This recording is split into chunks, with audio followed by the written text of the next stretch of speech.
في الجزء ده بقى هنتكلم على فسيولوجيا الصوت. احنا اتكلمنا بقى على فسيولوجيا اللغة ثم الكلام، وده هنتكلم بقى على الفسيولوجيا الصوت في الجزء الثالث.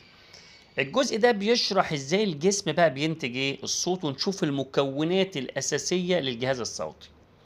الجهاز الصوتي بيتكون من ايه؟ اول حاجة متكون من القفص الصدري والحجاب الحاجز والرئتين والقصبة الهوائية والحنجرة. دي كلها شغالة مع بعض عشان تطلع لحضرتك صوتك الجميل. نبدأ بالقفص الصدري.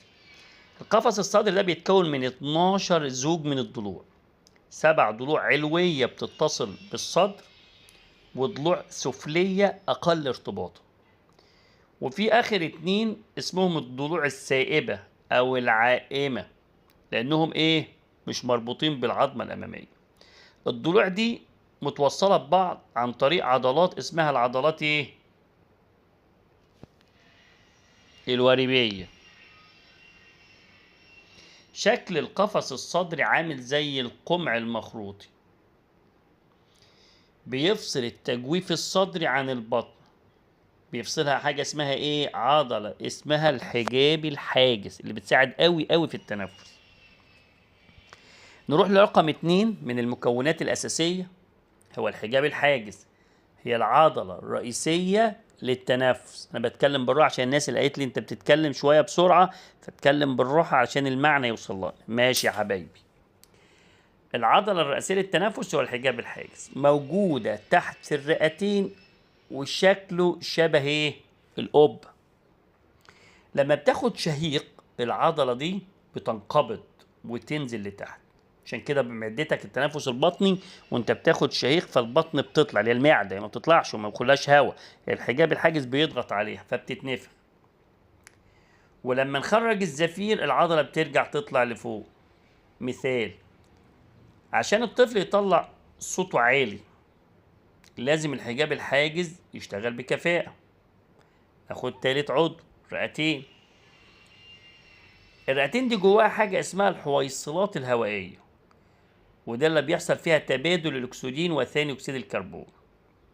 الرئة دي بتتصل ايه؟ بالقصبة الهوائية عن طريق الشجرة الشعبية زي الفروع كده. بعد كده الهواء بيتحرك من القصبة للحنجرة للبلعوم للأنف ومنها للهواء ايه؟ الخارجي. ندخل على القصبة الهوائية، اسمها كمان ايه؟ الرغام. هي أنبوبة مرنة بطول 15 سم تقريبا وقطر 3 سم، موجودة قدام المريء. تنقسم في النهاية لشعبتين بيوصلوا الرئتين. وظائفها ايه؟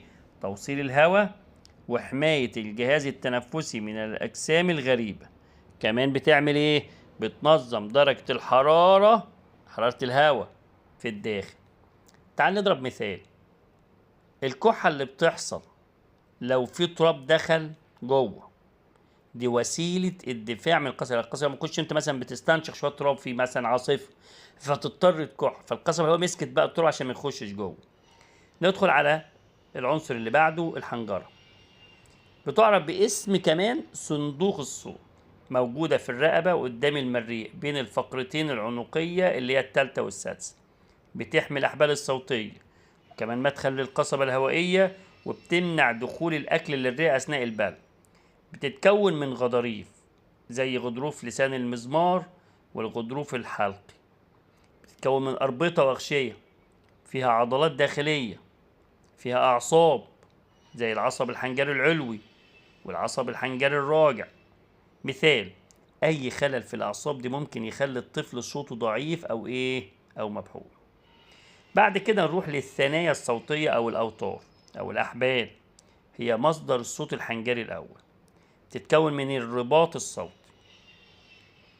ويعرف أيضا بالرباط الدرقي، هو الجزء اللي بتهتز حافته عشان تطلع الصوت. 2. العضلة الصوتية، عضلة صغيرة جوه الحنجرة بتشتغل جنب الرباط وتتحكم في مدى التوتر والاهتزاز. 3.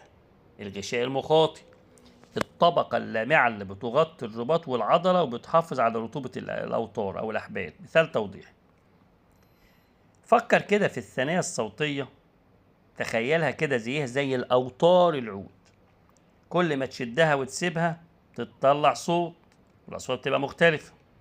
لو الأوتار دي مش مشدودة كويس أو فيها مشكلة، العود مش هيطلع صوت، صوته كمان هيبقى أي كلام. نفس الفكرة برضو فين؟ في الإنسان. تعال بقى نروح لأهم 3 وظائف قبل ما نعمل ملخص للفيديو. أهم 3 وظائف للجهاز الصوتي: توصيل الهواء من الأنف، فم للرئتين والعكس، حماية مجرى الهواء زي ما بيحصل وقت البلع، الحنجرة بتقفل.